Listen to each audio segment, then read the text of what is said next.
அன்பார்ந்த மாணவர்களே, நாம் இப்பொழுது ஒரு தொடுகோட்டினை வரைவதற்காக காத்திருக்கிறோம்.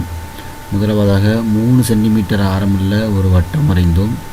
அடுத்தபடியாக வட்ட மையத்திலிருந்து 7 சென்டிமீட்டர் தொலைவில் ஒரு கோட்டுத்துண்டினை வரைந்து அக்கோட்டுத்துண்டினை இரு பாகங்களாக பிரிப்பதற்கு 3/4 அளவில் ஒரு வில் வெட்டினோம்.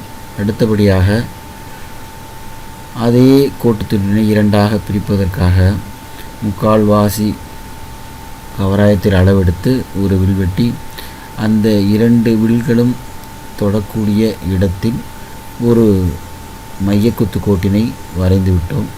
இந்த மையக்குத்து கோட்டினை எம் என்ற புள்ளியால் குறித்துவிட்டு எம்ஐ மையமாக கொண்டும் ஓபியை ஆரமாக கொண்டு ஒரு வட்டம் வரைந்தோம்.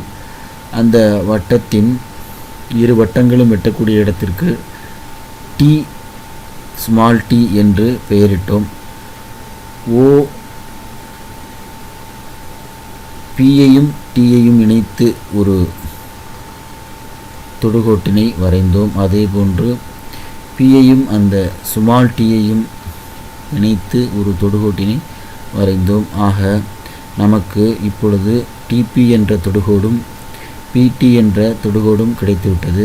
அடுத்தபடியாக அந்த உள்வட்ட ஆரத்தினை வரைய முயற்சிப்போம். இப்பொழுது நமக்கு தொடுகோடு வரைந்தாகிவிட்டது. நன்றாக புரிந்ததா மாணவர்களே?